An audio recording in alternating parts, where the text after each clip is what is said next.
O tema de hoje aqui do quadro Check-up no rádio é controle de carrapatos. Eu até brincava aqui com o Dr. Robson que você começa a ter uma relação de amor com o animal desde que ele chega na sua casa. Aí no primeiro carrapato que surge, aí você tem aquele misto de tristeza, né? Mas aí onde entra inclusive o controle do carrapato, não é isso, Dr. Robson? Bom dia. Bom dia, Marcos, bom dia, ouvintes. Realmente, Marcos, a questão do carrapato, ela é um pouco complicada, porque eu comparo a história do carrapato com a história de quando o menino pega o primeiro piolho, né? Então, quando uma confusão, é porque foi na escola, é porque foi não sei o quê, então procura-se problemas. Então, a mesma coisa acontece com os animais. Quando o cão ele pega o primeiro carrapato, é um Deus nos acuda, porque isso aconteceu, onde foi. Porque aconteceu comigo, porque aconteceu comigo. Mas são coisas que é o dia a dia, é a vivência, é o animal, é o ciclo de vida que existe dos animais, né? É o ciclo de vida que existe do carrapato, que ele necessita da alimentação dentro do seu ciclo de vida. E essa alimentação, hoje nós iremos falar do carrapato de cachorro, porque existem vários carrapatos. Existe carrapato de boi, existe carrapato de animais silvestres, e existe o carrapato, o Rhipicephalus sanguíneos, que é o carrapato marrom. Nós iremos falar hoje um pouco dele, que é justamente o carrapato que se alimenta, tem predileção de se alimentar pelo sangue dos cães, tá? Então, Marcos, ele é um pouco complicado o controle desse carrapato, porque ele passa por 4 fases: ovo, aí vem a parte de larva, depois a parte de ninfa e depois a parte de adulto. Então são 4 fases. E o carrapato, esse carrapato marrom, ele necessita de alimentação de um ciclo para o outro, né? De uma fase para outra da vida. Ele precisa de se alimentar de um animal, descer desse animal, né? E voltar a subir novamente quando completar essa fase, voltar a subir o animal. Então existe a possibilidade dele passar por 2 animais diferentes, não necessariamente ser o mesmo animal, porque vamos dizer que ele está na rua e nasceu o ovo, se transformou em larva. Ela precisa subir no cão para se alimentar de sangue, para completar o ciclo, para se transformar em ninfa. Então, quando ele vai passar de larva para ninfa, ele desce desse animal. E quando ele for precisar subir novamente para se transformar de ninfa para adulto, pode estar passando outro cão e ele subir nesse outro cão que está ali para alimentá-lo com sangue. Então, isso aí existe a possibilidade do mesmo carrapato passar, né, por 2 fases, né, por 2 animais diferentes. Então, isso aí dificulta um pouco. Outra coisa que a gente tem também, Marcos, de entender é que esse carrapato adulto, ele pode ficar lá enterrado no solo ou em algum local, uma fresta, em uma parede, por até 220 dias sem se alimentar, né? Então é um tempo muito longo. Muitas vezes chega cliente que se mudou de uma casa para outra e o carrapato, quando sente o cachorro dele chegando na casa, já sai e já tenta se alimentar, porque está morrendo de fome há vários dias, tá? Outra possibilidade que você vê, às vezes você está em casa e tem um carrapato do meio da rua tentando entrar na sua casa. Você olha para o chão e você vê. Aquilo ali é ele atrás de alimento, porque o sangue quente do cão, ele pressente de muito distante para tentar se alimentar. Então isso aí é muito comum acontecer. É necessário que as pessoas tenham o conhecimento dessas fases, que é a importância desse quadro, para que possa proteger o seu cão contra esse animal, né? No caso, contra esse carrapato. A gente não considera ele um inseto, ele está mais para um aracnídeo, né? Ele é um aracnídeo. E esse carrapato, ele pode levar algumas doenças, não apenas para o cão, mas também para o ser humano. Existe um carrapato chamado carrapato estrela, porque ele pode transmitir a febre maculosa. Aqui nós não temos, pelo menos na área urbana, nós não temos a presença da febre maculosa. Porém, em regiões serranas, Rio de Janeiro é muito comum, nessas regiões, São Paulo é muito comum, região de mata, a febre maculosa. Aqui existe a transmissão da erliquiose, da anaplasmose, da babesiose, que são as doenças do carrapato conhecidas, né? Que transmite essa doença para o cão. E apenas uma ninfa, né, pode estar transmitindo essa doença para o cão. Não precisa o cão estar parasitado, cheio de carrapato. Só precisa de um carrapato infectado que vai transmitir essa doença para o cão. Então, como controlar esse carrapato, Marcos? Existem vários produtos no mercado de circulação. Existe produto que você passa por on, que você passa no pescoço. Tem comprimidos que você administra que dura 35 dias de proteção, outros dura 3 meses de proteção contra esses carrapatos. E o importante que eu digo sempre assim, não significa dizer que um seja melhor do que o outro, que produto A seja melhor do que produto B. Porém, como o carrapato sobrevive por 220 dias sem se alimentar, podendo sobreviver por mais de um ano enterrado na terra, desde que ele tenha pelo menos uma alimentação nesse intervalo, você tem de estar protegendo esse seu cão por um período muito longo, para poder quebrar o ciclo de vida daqueles carrapatos que estão naquele ambiente. Então você tem de estar usando esses produtos de proteção, pelo menos por um período de um ano, para que aquele ambiente ali onde o seu cão está inserido fique livre na totalidade dos ovos, das larvas, das ninfas e dos adultos. Então essa daí seria a maneira mais adequada. Tem outras formas também que você utiliza, que é pulverização química. Então você usar veneno, inseticida para pulverizar o ambiente, para matar o carrapato. Tem que ter o cuidado para não causar intoxicação no cão ou nas pessoas. Então, de preferência que ele não esteja no local? Ele não pode estar no local, Marcos, porque se ele estiver no local, ele corre o risco dele lamber aquilo ali ou inalar aquele veneno, dependendo de qual seja, e causar uma intoxicação. Outra também forma que muita gente usa é a utilização de fogo, né?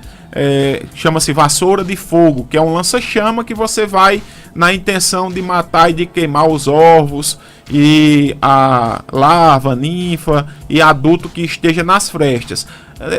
Ajuda, mas não resolve na totalidade. Tá? Lembrando que o carrapato ele se enterra na areia ou se esconde numa fresta e fica ali por um período muito longo, até 220 dias, sem se alimentar. Então isso aí, o ideal é que você proteja o cão, porque você protegendo o cão, o carrapato que vier se alimentar do cão vai morrer. Então isso daí quebra o ciclo, desde que você use um produto de boa qualidade, um produto bom, que não cause problema para o seu cão e que quebre o ciclo, né, desde que você use por um período bastante longo. Se você não controlar o carrapato, ele pode provocar outras doenças, no caso? Pode sim. Eu acabei de dizer, Marcos, que ele tem essas 3 doenças. Aí tem a febre maculosa, que seria para o ser humano, e também tem a erliquiose, a anaplasmose e babesiose. Mas também tem, Marcos, acrescentando essa sua pergunta, o hepatosum. Aqui não é muito comum a gente pegar hepatosum, que é quando o cão ele engole o carrapato. É interessante.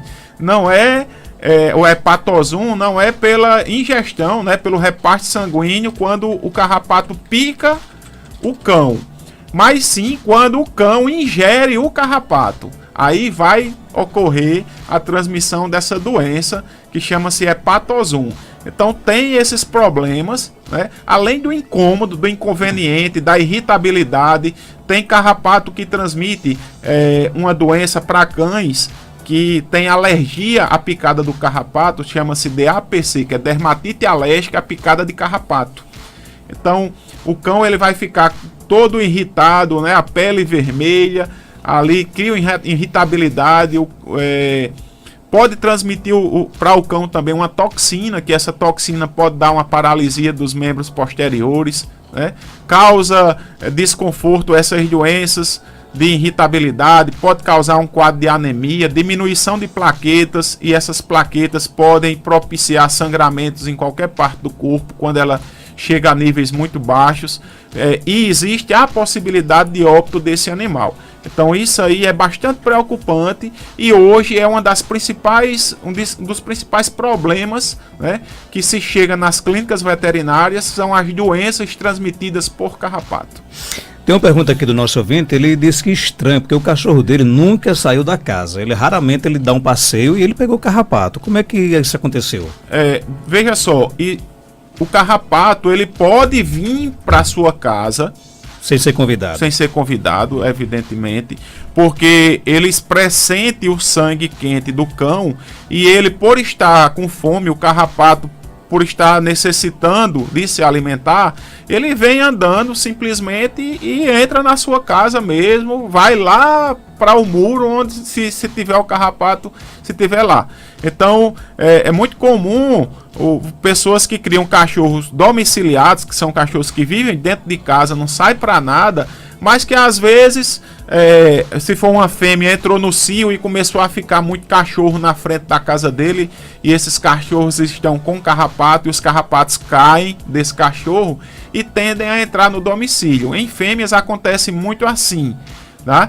Mas também só em esse passeiozinho que se dá, Marcos, às vezes você sai com o cão para passear na praça, para o meio da rua para urinar, e ali existe naqueles matinhos, porque o carrapato ele gosta de se alojar em locais, em frestas, mas locais onde sejam quente, porém tenha umidade, né? Então nesse período agora chuvoso é onde propicia, em virtude do calor, umidade, pressão atmosférica, favorece aí a multiplicação maior de carrapatos. Então só em esse passear nessas graminhas onde tem ali, em virtude de ter cachorros que estão na rua e com presença de carrapatos, ali existe contaminação de carrapatos naqueles locais, infestação de carrapatos, e esses carrapatos vão pular no seu cão durante esse passeio. Então se manifesta mais ou menos nesse sentido. Outra pergunta que o nosso ouvinte quer saber: qual é a forma ideal, correta de retirar o carrapato? E em cima dessa pergunta, eu já faço outra, né? Retirar o carrapato por si só não é um controle. É uma forma, Marcos, de você retirar ali uma coisa que está causando problema, né? Que é o carrapato está ali. Se você observar de imediato, o ideal é que você retire. O grande problema é que na hora que você retira o aparelho bucal, né? Você arranca o aparelho bucal, porque o aparelho bucal está inserido, né? Onde ele está sugando o sangue, está inserido na pele. E quando você puxa, tora, quebra, e vai causar ali um problema de irritabilidade naquela área, podendo causar até um quadro infeccioso ali naquele local, tá? Mas o ideal é que você retire esse carrapato. E quando você identificar a presença de carrapato, você deve administrar produtos que vá combater esses carrapatos que porventura você não esteja vendo. Porque muitas vezes ali no carrapato, além daquele carrapato adulto que você está observando, que eu vou aproveitar, Marcos, a sua pergunta e dizer a diferença do carrapato macho para o carrapato fêmea. Tá? O carrapato macho é aquele vermelhinho das perninhas que você vê. E a fêmea é aquela bolinha verde, redondinha, que às vezes ela é bem pequenininha, mas vai crescendo e ficando bem grandona. Tá? Então, o pequenininho que anda sobre o animal, aquele pequenininho das perninhas, o vermelho é o macho, que muitas vezes o pessoal chama erroneamente de pulga. Não, pulga é outra coisa. Pulga é uma que fica andando, correndo pelo corpo, pretinha.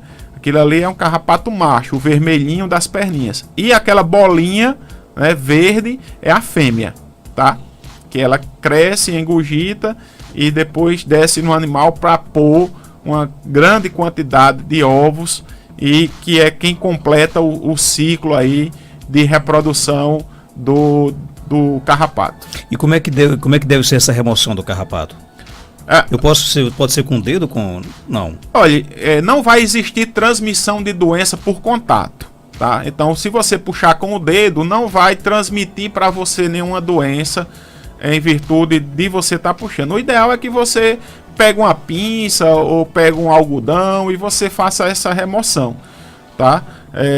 Lembrando que se você identificar a presença de um carrapato, apenas um carrapato pode transmitir doença para o seu animal se ele estiver infectado. E você também, só em ver um carrapato, você já deve lançar a mão, já deve utilizar produtos carrapaticidas, seja ele puron, seja ele comprimido, para quebrar o ciclo que porventura já existe presente no ambiente onde o cão está ou no seu cão. Nosso ouvinte Roberto está lá em Acari, aqui nos assistindo pelo Facebook, quer saber se existem coleiras para evitar o carrapato. Existe coleiras sim, essas coleiras elas dão uma proteção menor, elas não têm uma eficácia tão boa, né? Para a questão de controle e infestação. Às vezes ela é utilizada para controle em pequena intensidade, Marcos, não em infestação maciça. Lança-se mão, realmente usa-se coleira. Existe aí a TEA, eu posso até citar nome, aqui eu não estou fazendo propaganda comercial, mas existe a coleira TEA, que ela ajuda no controle. Tanto é que, se você for observar, ela tem auxilia no controle de carrapatos, tá?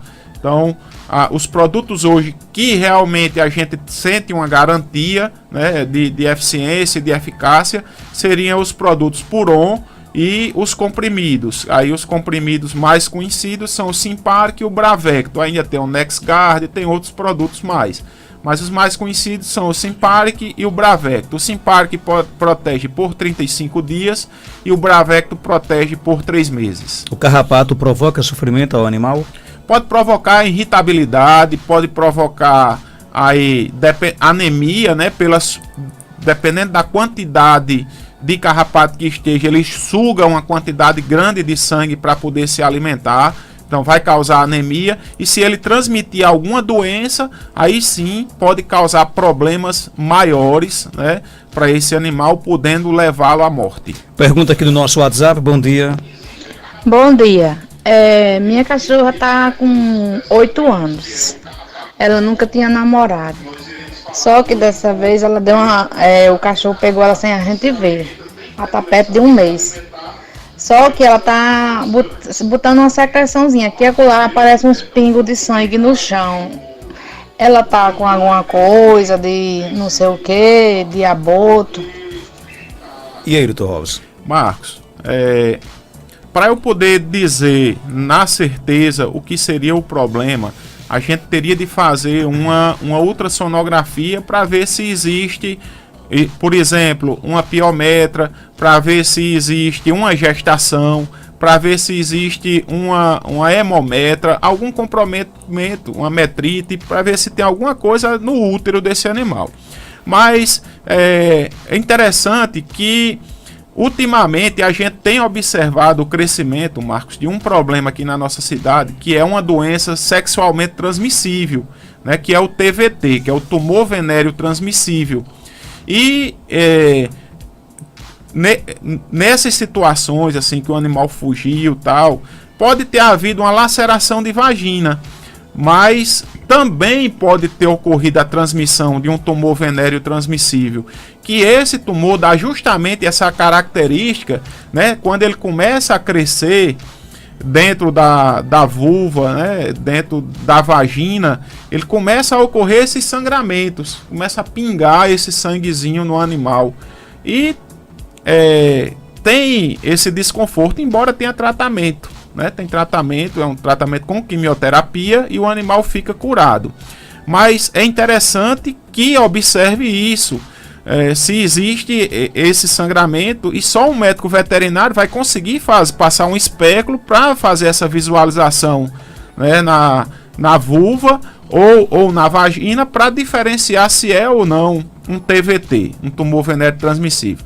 Fazer uma ultrassonografia para ver se existe gestação ou não, porque ela pode ter gestado e também ter pego o TVT, ter pego o tumor venéreo, né? E também fazer o diagnóstico diferencial se não existe cálculo na bexiga, porque também pode existir presença de cálculo e esse sangramento está sendo em virtude de um cálculo que está ali propiciando esse sangramento. Então, esses diagnósticos diferenciais dessa doença, né, desse problema, desse sangramento vaginal, tem de ser numa clínica veterinária, pelo médico veterinário, com todos os exames necessários para fechar o diagnóstico e dizer se é uma gestação ou se não é uma gestação, se foi um aborto ou se não foi, se é um tumor venéreo transmissível ou não. Então isso aí eu aconselho ela a procurar um médico veterinário para que seja feito esse diagnóstico diferencial e o tratamento mais adequado para a cadela dela. Dr. Robson Góes é médico veterinário, está na Clínica Veteripet, na Rua Augusto Monteiro, 569, Centro de Caicó, telefone 3421-1263, até sexta-feira, se Deus quiser. Até sexta-feira, Marcos, um bom final de semana a todos e os parabéns atrasado para essa brilhante radialista, né, que teve o aniversário dela, Joelma. Eu dei os parabéns a ela aqui presencial, né, e fico muito satisfeito sempre com a presença dela aqui no estúdio.